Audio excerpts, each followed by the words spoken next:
नमस्कार दोस्तों, मैं तर्क हरियाणा और मजदूर वाणी टीवी के लिए जर्नैल सिंह आपकी सेवा फिर से हाजिर हूँ। और आज तर्क हरियाणा और मजदूर वाणी की पूरी टीम जो है गांव मेमनपुरिया में है। रानिया हल्का से लगता हुआ गांव मेमनपुरिया है और मेमनपुरिया के अंदर पूरी टीम जो है वो पहुंची हुई है। और हम आपको बता दें कि ऋषभ थालोड़ जी हैं जो कि नेशनल गोल्ड चैंपियन है, उनके पास हमारी टीम पहुंची हुई है, तो हमारे साथ है। तो बातचीत का जो सिलसिला है वो शुरू करते हैं। तो सर नमस्कार। जय सर। ऋषभ, अगर आपकी मेहनत की पूरी बातचीत करें तो कहाँ से मेहनत स्टार्ट की, किस तरह हुआ? सर मेरी मेहनत 2017 से मेरे गांव से हुई है। उसके बाद धीरे धीरे मैं खेलता गया। 2018 में मैंने स्कूली नेशनल खेली थी। उसके बाद मैं 2021 से खेरका अकेडमी में जाने लगा। मेरे को श्री संदीप भाटिया जी का, तो वहाँ मैंने मेरी हैंडबॉल की प्रैक्टिस स्टार्ट की। और अभी रिसेंटली मैंने 10 जुलाई से 14 जुलाई के बीच जो एशिया जूनियर ट्रॉफी हो रही थी उसमें इंडिया टीम का नेतृत्व करते हुए भाग लिया और हमने उसमें गोल्ड मेडल प्राप्त किया। अगर इसका श्रेय की अगर बातचीत करें तो किसको श्रेय है जो वो आप देना चाहेंगे? मैं मेनली तो मेरा श्रेय मेरे कोच श्री संदीप भाटिया जी और श्री रोशनलाल जी टपोला को और मेरे पेरेंट्स को देना चाहूँगा कि उनकी बदौलत मैं आज इस मुकाम पर पहुंच पाया और इन ऊंचाई को छू पाया। ऋषभ, तैयारी को लेकर अगर बातचीत की जाए तो कहाँ तैयारी की, इसके बारे में क्या कुछ करेगा? सर मैंने काफी टाइम तो तैयारी मेरे गांव में की। उसके बाद मैं खैरिका अकेडमी में जाने लगा मेरे कोच श्री संदीप भाटिया जी के पास। मेनली तैयारी मैंने खैरिका में की और मेरे गाँव में की है, बाहर ज्यादा कहीं नहीं की।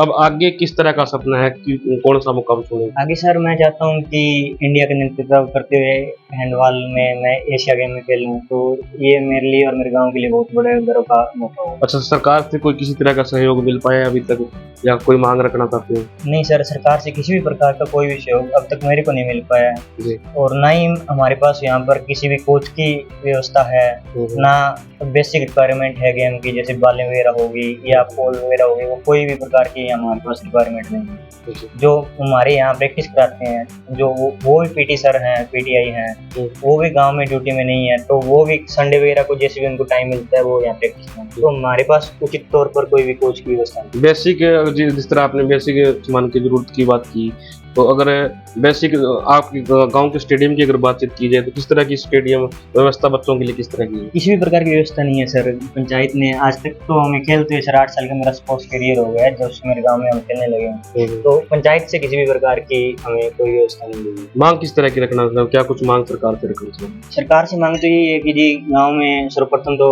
बेसिक रिक्वायरमेंट पूरी की जाए हमारी, और बच्चों को कोच दिया जाए, जिससे जैसे कि आज एक इंटरनेशनल खिलाड़ी ऋषभ निकला है, तो अगर हमारे पास कोच होगा तो आने वाले टाइम में मुझे विश्वास है कि मेरे गांव से कम 10 से 12 इंटरनेशनल खिलाड़ी। सर अगली बात करें, आज का जो युवा है वो नशे के अंदर बढ़ता जा रहा है। आपके जो युवा साथी हैं या आपको देखकर प्रेरित हो, उन्हें किस तरह का संदेश जो है वो हमारे चैनल के माध्यम से देना चाहिए? सर मैं आपके चैनल के माध्यम से यही संदेश देना चाहूँगा कि नशा एक ऐसा माध्यम है जिससे हम अपने और अपने पेरेंट्स के ड्रीम को लास्ट हद तक हम खत्म कर देते हैं। मैं चाहूँगा कि वो जो भी नशा कर रहे हैं, जो गलतियाँ हो गई है, कोई ना उनको भूल कर आप एक नए जीवन की स्टार्टिंग करें, ताकि आप अपने और अपने माता पिता के सपने को पूरा कर सकें। गेम ही एक ऐसा माध्यम है जिसके जरिए हम नशे से बहुत हद तक दूर रह सकते। और अगर आपकी प्रेरणा की बात करें तो आपको किस तरह ये स्पोर्ट्स की प्रेरणा कहाँ से मिली, किसको देखकर आप प्रेरित हुए? सर वैसे तो मैं स्पोर्ट्स में मेनली बचपन से ही था। वैसे मैं किसी ज्यादा प्रेरित नहीं हुआ, बट जैसे भी मेरे कोच श्री रोशनलाल जी पीटी यहाँ गांव में आए पीटी एज ए पीटी, बाद में उन्होंने खिलाना स्टार्ट किया। हम खेलते गए धीरे धीरे और आज इस मुकाम। और अंत में मैं जो सभी मेरे